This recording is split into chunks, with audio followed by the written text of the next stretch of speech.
my creative critters, and welcome to Sketching with Sarah. And for this week's video, I'm trying a brand new art medium that I've never done seriously before that I know of, and that is Scratchboard art. So here I'm showing exactly what products that I got to try out and the tools I got for it, and as always, links to all the supplies I use in this video is linked in my description. They aren't affiliate links at the moment because my Amazon affiliate account keeps getting closed since I don't receive the minimum sales or something, but I still want you guys to have the links to what I use so you can try them if you want to. So this kit of tools that I got in particular weren't the greatest. I mean, of all the tools that it came with, I only found one that was sharp enough to scratch this paper in particular, which was the spade-shaped one with the red handle. The only other one that kind of worked was the fine needle tip end of one, but even that one was a bit of a challenge to scratch how I wanted. And the brush that this tool set came with was really helpful to dust away those little ink particles that I scratched off as I was drawing on the paper, or scratching on the paper I should say. But even the brush kept losing hairs and it just wasn't amazing quality. But again, to be fair, just for swiping away crumbs from the paper, it did its job. The glove that this kit came with as well was pretty nice, but I didn't really feel like using it because it's the same type of glove that I used for my digital art tablet, and mine is getting pretty worn out, so I might switch to this new one eventually. It was a bit of a tight fit though, and I have small hands, so this might take some breaking into. Anyway, as I do with literally everything that I create, I start with a sketch.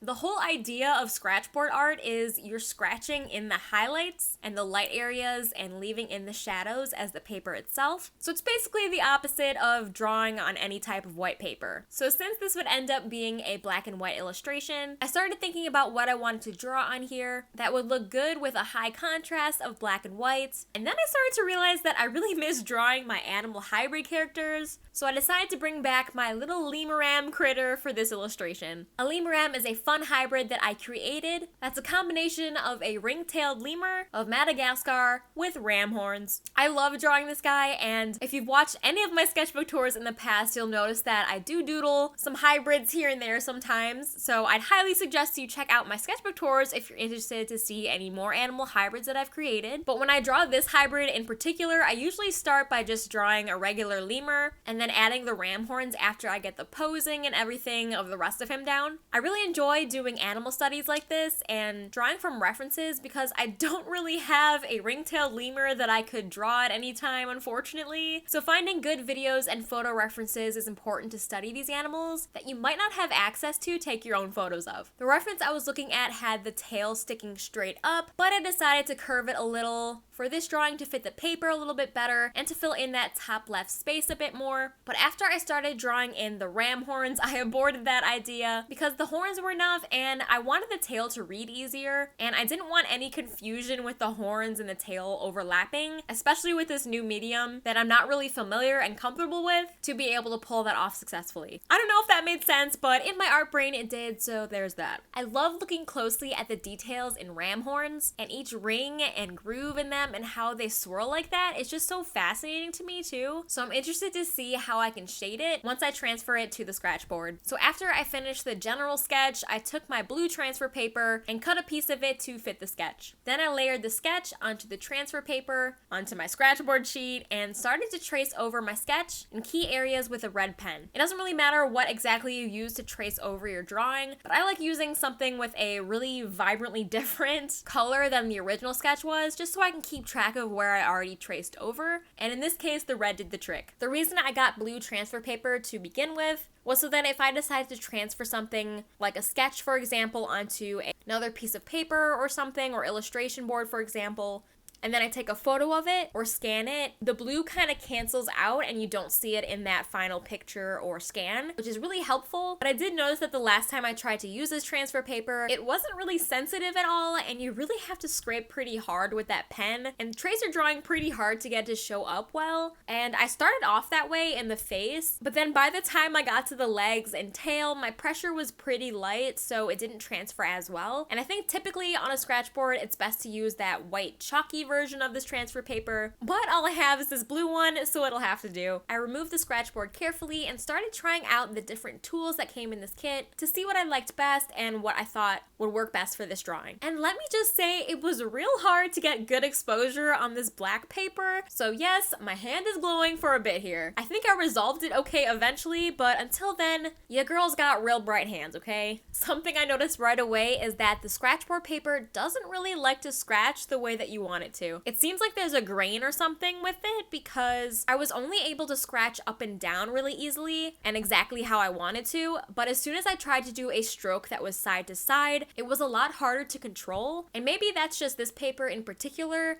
and they're not all like that, but it was something that I did notice, and it was more of a challenge than I expected. I will say that I am so glad that I chose to draw a furry creature because man, it was so nice to draw all those little hairs and tufts of fur here and there, and it was interesting to have to work backwards in a sense and keep reminding yourself that you're only drawing in the light parts versus drawing the dark parts, like if you were to be drawing on white paper. It was a little mental gymnastics at first, but once I started focusing on where the whites and the highlights were, in the reference photo, it got easier and easier. The ram's horns were hard at first too, because of what I was talking about earlier with the struggle of making curves and marks side to side, but overall I like the form that I was able to achieve with their unique shape and all those rings of lines that went around the horn. The tail was so fun to draw in, and like I've been saying, it was a bit confusing because I had to focus on the white stripes and draw those in and not the black ones like I would on white paper, which is the opposite of what I would do in a normal drawing. I did enjoy the push and pull of creating shadows based on the highlights around them, even though it was a little stressful because you really can't erase a scratch, if you know what I mean. You can technically, I think, add more ink and re-scratch lines into it, but as a part of this challenge, I wanted to try and not resort to that, and I'm really proud of myself that I didn't. By now you can see a ton of little black ink crumblies on my desk, and it was a quick cleanup with a damp paper towel, but it did bother me a bit during the process.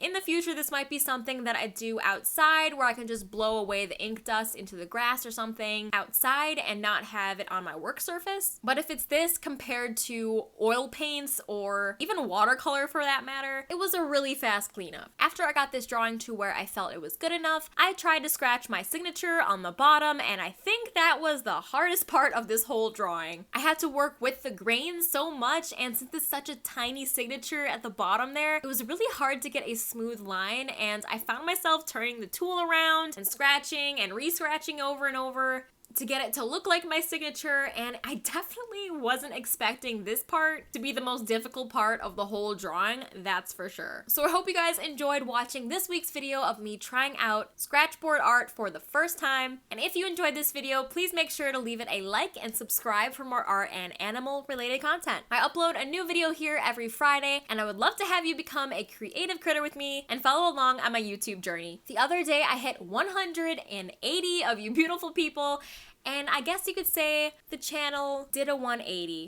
Anyway, if you made it this far, please leave me a comment and let me know if you've ever tried to use a Scratchboard, and if so, what did you draw on it? And do you have any tips or your favorite Scratchboard brands or tools and any other tips for me? I'd really appreciate it. I'm thinking of doing an underwater scene or something to take advantage of that dark base color of the Scratchboard ink for another Scratchboard drawing maybe, or maybe I'll do a drawing of my Bippo, which is a beaver hippo character, because he also has some fun fur textures on him too. I replied to all my comments, and you guys truly make my day, and your comments mean more than you know. I was literally editing this video, and one of you commented on my last video and expressed that you see the potential in my channel and were surprised that I haven't blown up yet as far as popularity or subscribers or views. And it's little things like that that truly make me love doing what I do here. I won't lie, I was getting a little discouraged today to work on this video because sometimes after I create the main piece of art, the production of the video kind of drags on with all the editing and writing the description and the script and all that. So hearing that really made it worth it to me and was the exact motivation that I needed. So thank you guys so much for watching. Stay creative, and I'll see you in next Friday's video.